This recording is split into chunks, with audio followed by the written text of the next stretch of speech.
Hello everybody, it's me GhostCritic. It's new comic book day and it's a bit of an emotional one I think this week.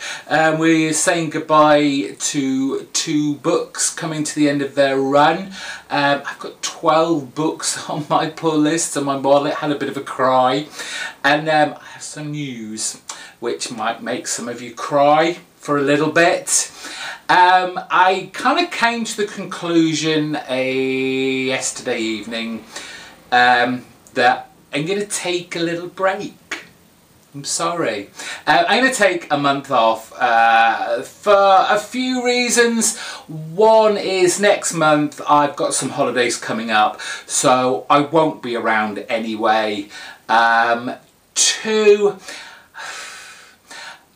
it's all a bit of a rush on a Sunday for me doing the review videos for a lot of reasons that I won't get into, and I just don't feel like I'm doing justice to those videos. And to be fair, as much as I appreciate the people that do watch them, I don't get many views for them anymore.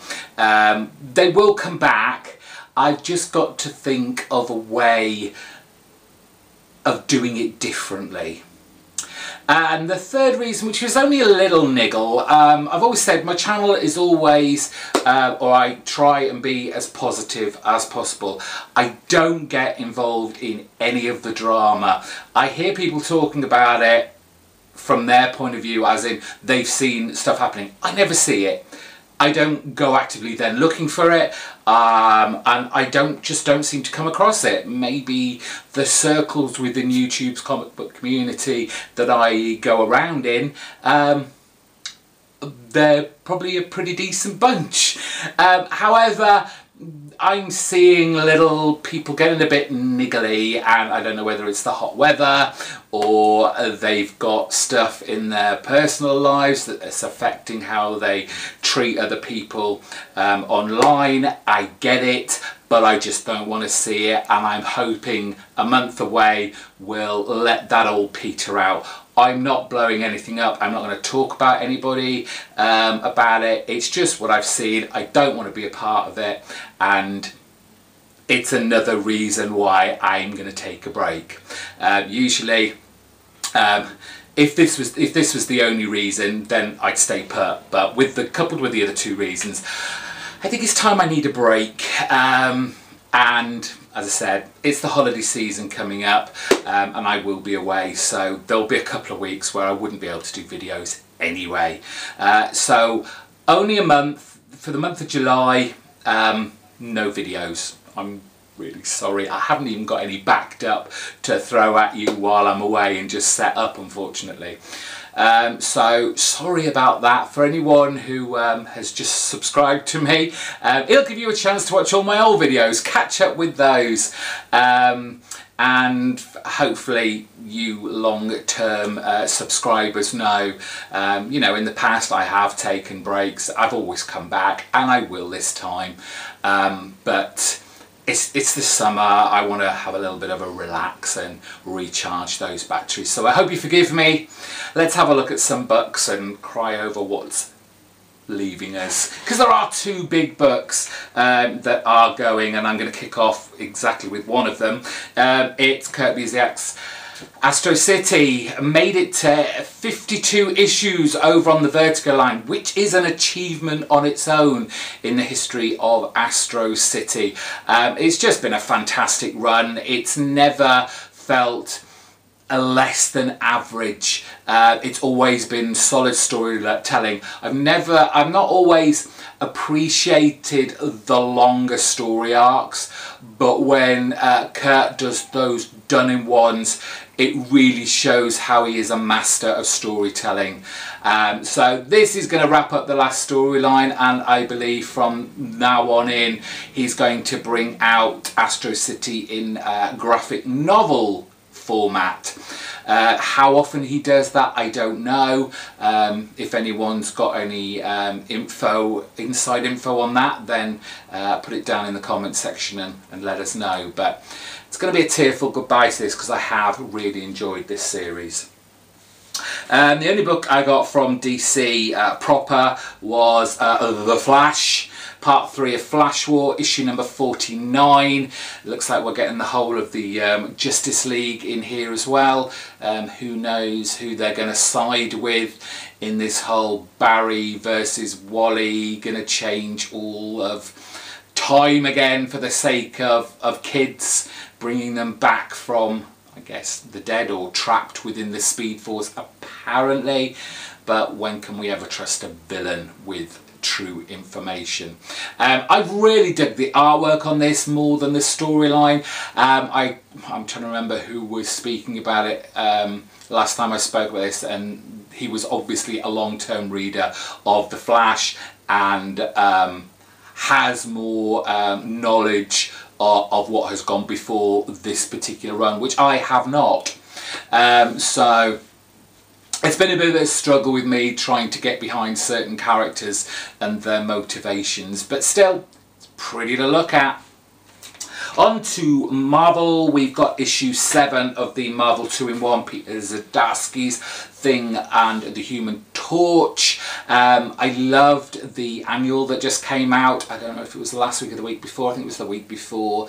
But this does obviously feel like a prelude to the upcoming Fantastic Four series, and I'm loving it. And just on its own, it feels like a Fantastic Four book anyway. It just doesn't happen to have Reed and Sue Richards in it. But I've loved this. Chip Zdarsky has very, not cleverly, but very well done that line of throwing in a bit of humour as well as keeping the tone serious when it needs to be, and not just, you know, his banter, his quips and his jokes that he likes to throw in, perhaps a little too much at times. But I love this series, it's done really well. Issue 196 of Max Beamis's Moon Knight.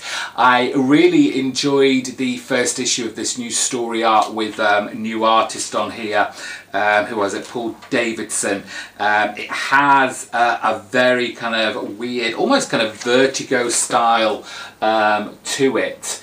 And I just like this idea of this, I guess, this villainous monster, which is an amalgamation of all these people, this kind of what seemed to be like a hippie group trying to find, I don't know, a one purpose or become a one being of love and peace. And Moon Knight has been emerged into this one entity, and obviously there's a lot of personalities already going on in his own head, and here we've got a whole kind of a land of surreal psychedelica going on as well. So how those two are going to clash, it's going to be fun. So that's that.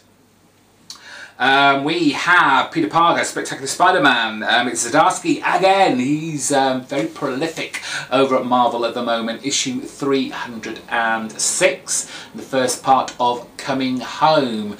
We had the end of that kind of alternate timeline, alternate dimension, and that kind of wrapped up in a very handy way. And we'll find out if he has actually managed to come back to his own kind of timeline, dimension, and how he's going to stop this alien invasion that they left behind to go and find what the Tinkerer was up to many, many years ago, which didn't really seem to pan out, but we'll see. But enjoying this.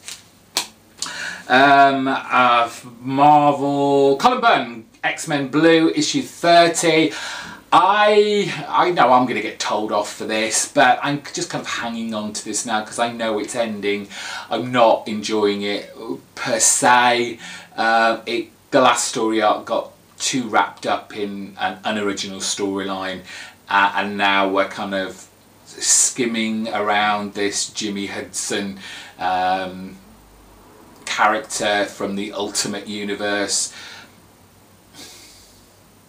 I said in the review of the last issue, Colin Bunn can do so much better than this, and I just feel like he's being, for all I know, I don't know, but it just feels like he's being pushed into a storyline he perhaps hasn't got the full heart and passion into, like he does on so many of his other books.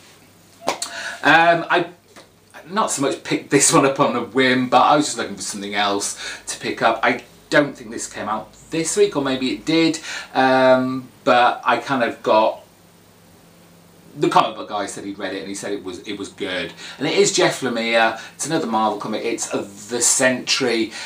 We just saw The Sentry pop up in Donny Cates' run on Doctor Strange, and how he's kind of come back into the Marvel universe.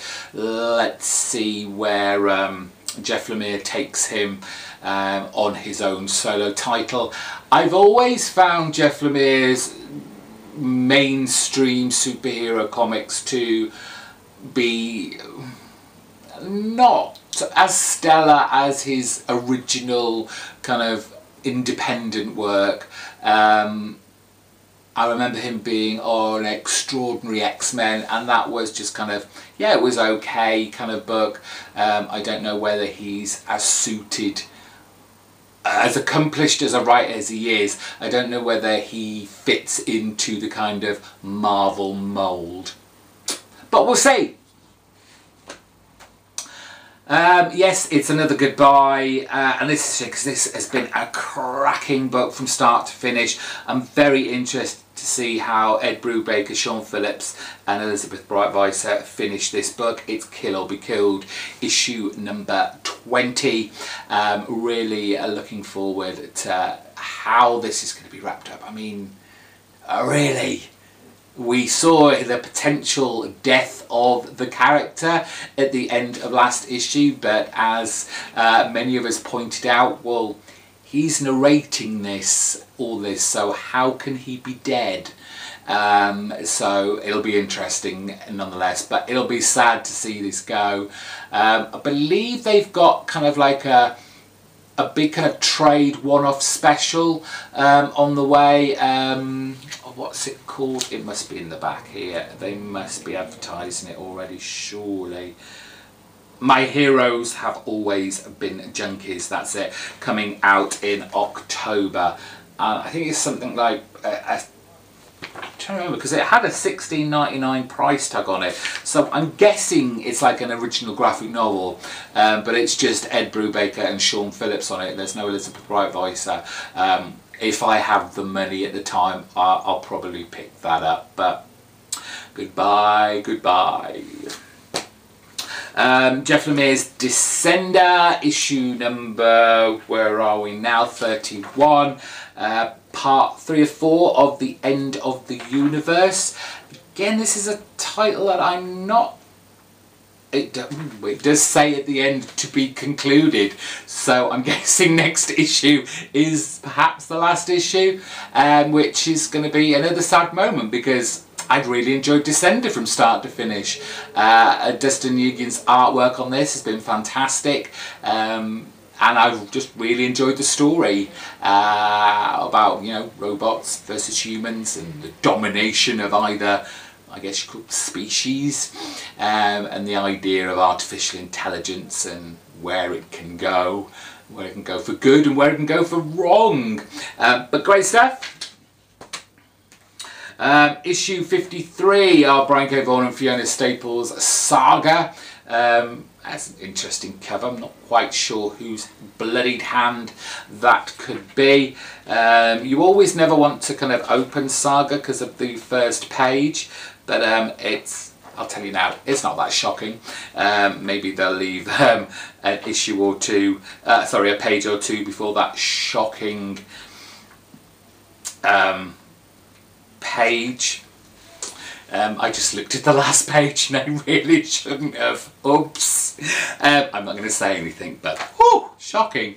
Yeah, saga, this issue, given the last page I've just seen, oh, it could be interesting. Say no more. Sunshine and Roses, Stray Bullets, issue 36. Who knows what could be inside here, but David Lapham will always provide me with some laughs, some giggles, some violence, some just farcical comedy with a black tinge, but love this. And finally, issue 16 of Exo Man of War, with this kind of flashback story called Barbarians. We have, who's the artist? Trevor Hairsine. We are kind of back into a kind of, I guess. No, it's not really. No, I was going to say it's a painted-y style, but no, it's not. It's kind of like your regular. It's kind of got that Conan-esque look to it as well. But yes, what do I think of this now? It's doing a bit of a flashback. I don't know whether it just needs to wrap up the main storyline, him going back to Earth. And I know it's kind of crossing over with Harbinger Wars, and maybe this is just a little brief kind of rest stop to get back on the story while that was all going on. But I've really enjoyed this as well. I'm glad my comic book guy recommended this to me, because I would never have touched it otherwise. They're all my books. So Sunday will be my last video, my last comic book review video, so I hope you all go and check that out. I may, depending on the noise of the neighbours, I might do a live one. It'll be so much easier for me to do that day. So there'll be that. I'll obviously, in the month of July, still be picking up my comic books. If you want to still see what I'm picking up, then go follow me on Twitter at GhostCritic. And as I normally do every week anyway, I'll put up pictures of the covers of all the books I've been picking up. Until Sunday, I will see you soon. Bye bye.